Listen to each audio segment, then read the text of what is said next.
Welcome to week 5. So if you've been doing your homework, by now you're building up quite an arsenal of skills. You can test yourself, you can ask questions of the body, you can track and clear an emotion.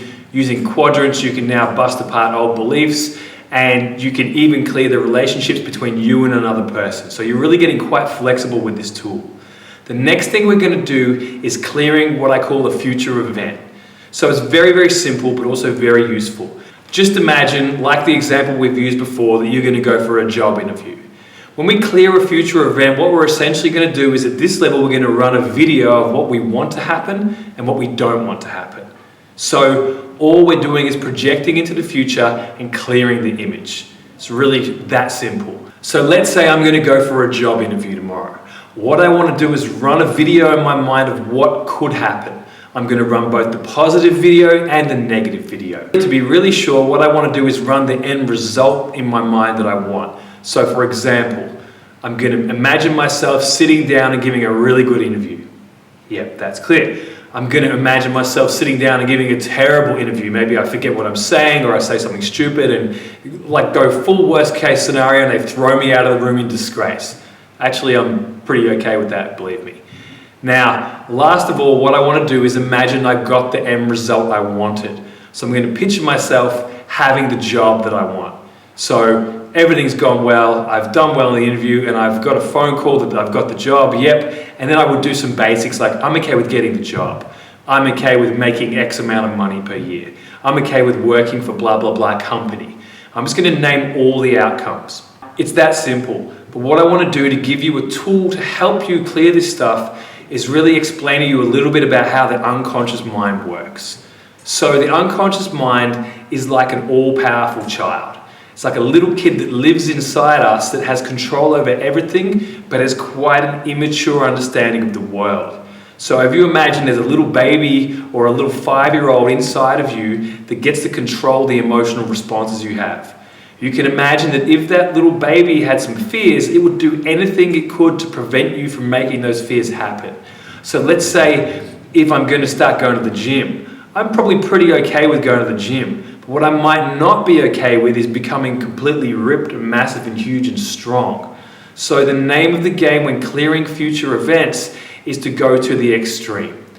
The reason this is such a powerful tool is that when we get good at clearing future event, we're not only responding to what's going on now, like for example getting a sore throat when giving a speech, but we can actually go into the future and prevent sabotage from happening before we're even in the space.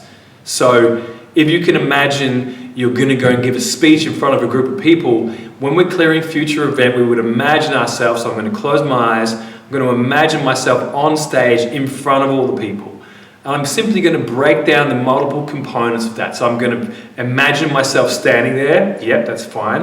I'm going to imagine people looking at me. So I'm okay to be there, but I'm not okay with them looking at me. So there's 100 people looking at me, and that triggers a fire, earth, metal, water, wood, gallbladder, liver, anger, rage, fury, frustration, distress. So that makes perfect sense.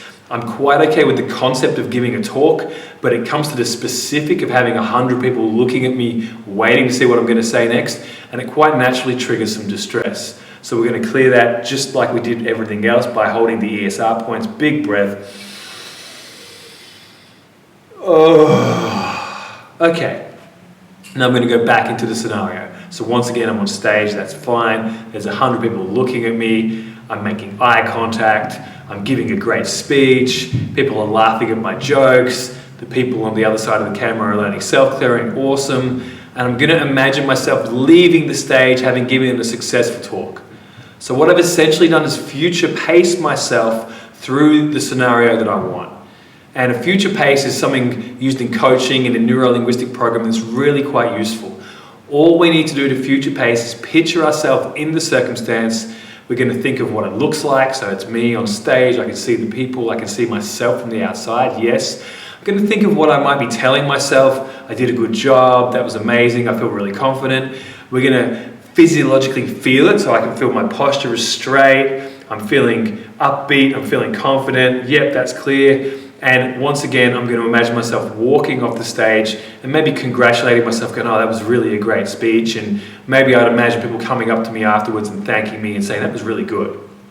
So what I want you to do is practice this yourself. I want you to think of something that's coming up on the horizon for you. Again, I keep picking sort of stereotypical things that scare us. So you're going on a date, or you're meeting your partner's parents, or you're going to climb Mount Everest, or you're going to go and ride your mountain bike down a steep cliff. Whatever it might be, choose some things that are on your horizon that are likely to be challenging for you. And I want you to really put yourself in the circumstance. So closing your eyes, I want you to imagine that you are in the circumstance right now. See what you're seeing, hear what you're hearing, feel the feelings that you're feeling in your body right now as though the situation is completely real, and listen to what you're telling yourself. Make the situation as real as possible, and then quickly just test. Am I okay with this? Yes. If there are any strange feelings in the body, any contractions or any fears, feel into those and ask, what's that feeling? And again, mapping it using the 5 elements chart. Fire, earth, metal, water, wood, central governing, to isolate what emotion is triggered by the vision. So we just learned how to clear a future event. What's awesome about this tool is you can start using it with your goal setting and your life planning. At the end of this course, I'm going to give you guys a simple 7 areas of life map so you can plan and create every area of your life the way you want it. What I would often do is sit down, perhaps at the beginning of the week, the beginning of the month, or on New Year's, and I sit and I design every area of my life. So what does my physical body and my health look and feel like?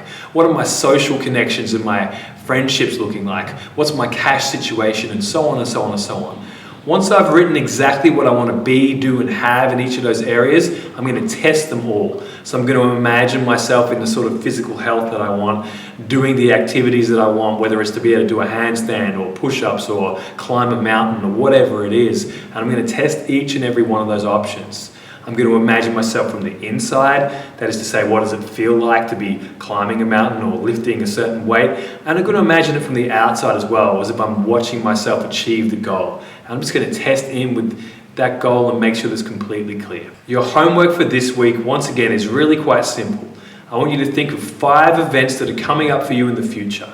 Think of some things that are really easy, like making a cup of tea or going down to the shops to make a sandwich, and think of some bigger things like building your dream business, or meeting your ideal partner, or something really large like maybe climbing Mount Everest, or doing a tour of the world, or becoming a phenomenal athlete.